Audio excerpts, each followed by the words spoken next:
भी हमारे को धमकाने लग गए, हमारे से लड़ाई झगड़ा करने लग गए कि हमारी लड़कियों के साथ ऐसा क्यों किए। तो हम तो उसको भेजे नहीं थे, हमारे से बिना बोले भगी है यहाँ से। हमारे को बाद में पता लगा है कि है ना, वो रात को 10 बजे पहुँची है, वो यहाँ से दिन में ही निकल गई थी और रात को 10 बजे पहुँची है। पता नहीं कहाँ गई थी कहाँ नहीं गई दिन में, और रात को 10 बजे फैमिली के पास पहुँचती है। दूसरे दिन तो गाड़ी पर कर आदिया को लिया ही पूरा परिवार को उठा लिया। फिर परिवार आको मैं दबाव डाला, भाई मेरी लड़की को क्या बोले, भाई दूसरी लड़की है जिसको पूछ लो मैं क्या बोली। वो फिर ये लड़की बोली भाई कुछ भी नहीं बोले, घर में कोई भी नहीं बोले किसी भी, ये तो यही भगीती यही बोली। ये इसकी सिस्टर ही बोल रही थी उसको कि ऐसा कुछ नहीं और कोई दुख दर्द नहीं दिए मेरे ससुराल वाले और अच्छे से रखते हैं, और ये खुद ही भगी थी यहाँ से। ऐसे इसकी छोटी वाली सिस्टर बोल रही थी। मेरे चाचा पापा ऐसे बोले 60 लाख रुपए दे दो, हमारी को धोने का फैसला दे दो, फैसला कर देंगे हम, हमारे को 60 लाख रुपए दे दो। 60 लाख रुपये ऐसे बोलते हैं इसकी कविता के घर वाले हमारे को ऐसे। तो हम ऐसे बोले भाई तुम लगाया ना, ये पैसे ले सकता है, हमारा कोई दिया है ना, ये पैसे ले लो। भाई हमारी शादी में लगे हैं तुम्हारे कितने इतने ले लो, लेकिन 60 लाख रुपए ऐसे ही है क्या 60 लाख रुपए देना? सर हमारे सुबह कमाते हैं पापा और शाम को हम खाते हैं। घटना के बारे में कोई कुछ भी नहीं दिया हमको। सर ये हमारे को ऐसे कुछ बताई नहीं, नॉर्मल रहती थी इलाहाबाद में भी, और मतलब है ना, मैं ऐसे काम भी आगे से आगे करती थी, हमारे को कभी दुख दर्द नहीं दी, कभी परेशान नहीं की। और फिर ये हमारे को उसी दिन 5 तारीख की बात है, सुबह 9 बजे निकलती है यहाँ से कि मैं दवाई लेने जाऊँगी, और मेरे भाई को ले जाती है। फिर वहाँ पे बोराज में जाने के लिए निकलती है, लेकिन बोराज नहीं पहुँचती है वो, और फिर वहाँ से शिवदासपुरा पहुँचती है। शिवदासपुरा से ये गणेश मांड्या और को साथ में लेके, और 2 लड़के हो रहे हैं उसको साथ में लेके, और वहाँ पे मेरे भाई को जेर वगैरह देती है। सिसोदिया क्या जगह का नाम आ रहा है ना, सामरिया जगह है ना सर। यहाँ पे मेरे भाई को जेर वगैरह दे के और पूरे दिन घुमाती है, मेरे भाई को तड़पाती है। और नहीं क्या नाथ का वीडियो देखना आप, CCTV फुटेज है मेरे पास, उसमें देखना मेरा भाई अकेला है और ये कहाँ पे है ये कोई पता नहीं। और पंडित जी कचौरी वाला है वहाँ पे। ये तीनों बेटे हैं, एक तो गणेश मांडे है, कविता है, दोनों वो लड़के हैं ये बेटे, लेकिन उस वीडियो में मेरा भाई नहीं है जहाँ पे ये रुके हैं। फिर हम इसको पूछे कि कहाँ है, तो फिर भी झूठ बोल रही है कि नहीं यही था, मतलब CCTV फुटेज को भी झूठला रही है वो। तो सर उसके बाद यहाँ पे हमारे पास 5 बजे, हमारे पास तो नहीं लाई, ये 14 नंबर पुलिया पे 5 बजे लेके आती है मेरे भाई को। और यहाँ पे भी आप CCTV फुटेज में देखना, 2 लड़के हैं, बीच में मेरे भाई को बैठा रखे हैं, और कविता मीणा गणेश मांड्या के साथ बैठी है। तो मेरे भाई को ऐसे उतारते हैं और मतलब इंतज़ार करते हैं कि कब ख़त्म होएगा। और उस 5 बजे तक या 5 बजे के बाद में मैं कोई कॉल नहीं करती है। 5:48 पे कॉल करती है कि तेरे वीरे की तबीयत ख़राब हो रही है, ऐसा बोले हमारे को। फिर सर जैसे ही हमारे को कॉल आया तो हम भाग गए वहाँ से, और वहाँ पे मेरी सिस्टर ने जाके देखा तो मेरा भाई वहाँ पे ख़त्म हो चुका था। और फिर भी हमारे को जैसे तसल्ली नहीं मिली तो हम CKS हॉस्पिटल में लेके गए। सर वहाँ पे मेरे भाई को मृत घोषित कर दिया गया, एक दूठे बेहोश हो रही है। और CKS हॉस्पिटल में वहाँ पे बेहोश हो जाती है कविता में, नाटक करती है, बहुत नौटंकी करती है वहाँ पे। हमको शक नहीं था ऐसा कुछ होगा, लेकिन हमको शक तब हुआ कि मेरे भाई का होठ नीचे वाला है ना बिल्कुल नीला पड़ा हुआ था। तो हमने बोल दिया कि हम तो पोस्टमार्टम करवाएंगे, और हमें पता चलना चाहिए। जो काउंटी हॉस्पिटल है हमारे शास्त्री नगर में, वहाँ पे पोस्टमार्टम करवाया, तो वहाँ से भी हमें 6 तारीख को पोस्टमार्टम करवाया, तब पता चलता है मेरे भाई का लीवर बिल्कुल नीला था।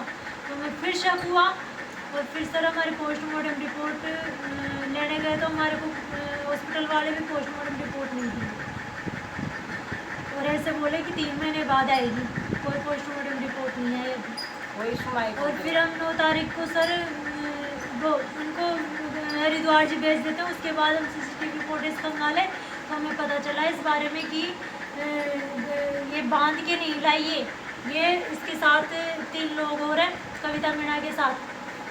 तो सर ये उसके साथ मिलके और मेरे भाई के साथ कुछ तो किए, हमारे को ये शक था। CCTV फुटेज में से पता चल गया, पोस्टमार्टम रिपोर्ट आई, उसके बाद भी मतलब पोस्टमार्टम रिपोर्ट हमें बताई नहीं गई।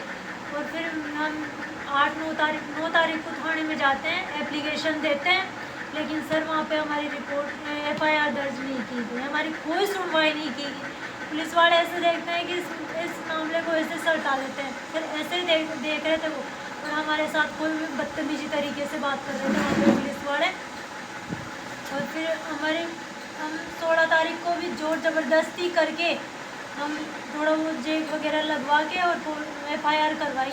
रात को 11-12 बज गए थे, फिर भी नहीं करे थे वो, वहाँ पे करवाई हमने थोड़ा जेक वगैरह लगवा के।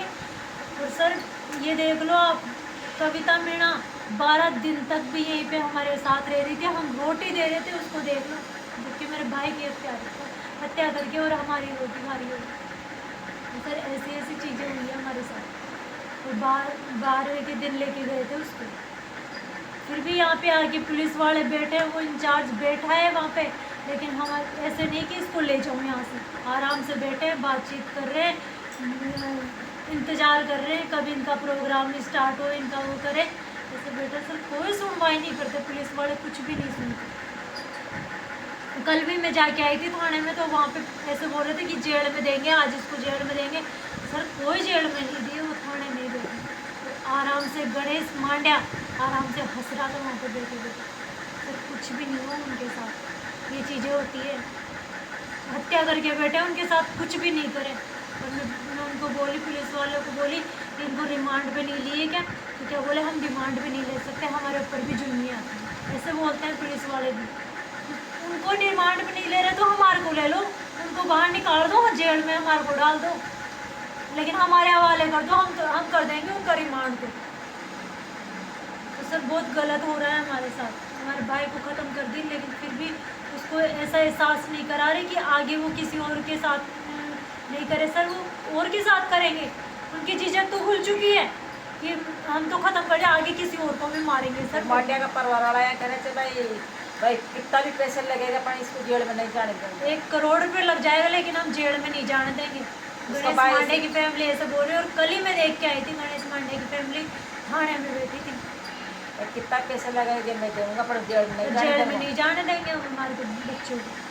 तो सर हत्या करके ऐसे खुलेआम घूमेंगे, तो फिर हमारे जैसों का क्या होगा, हमारे जैसे सिर्फ बदला ले लेंगे फिर कभी भी। सर इसकी जिम्मेदारी कौन लेगा?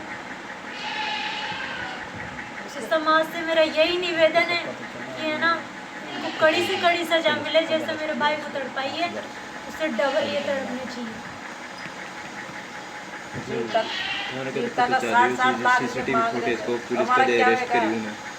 पुलिस उसको 12 तारीख को यहाँ से लेके गई थी, और अरेस्ट तो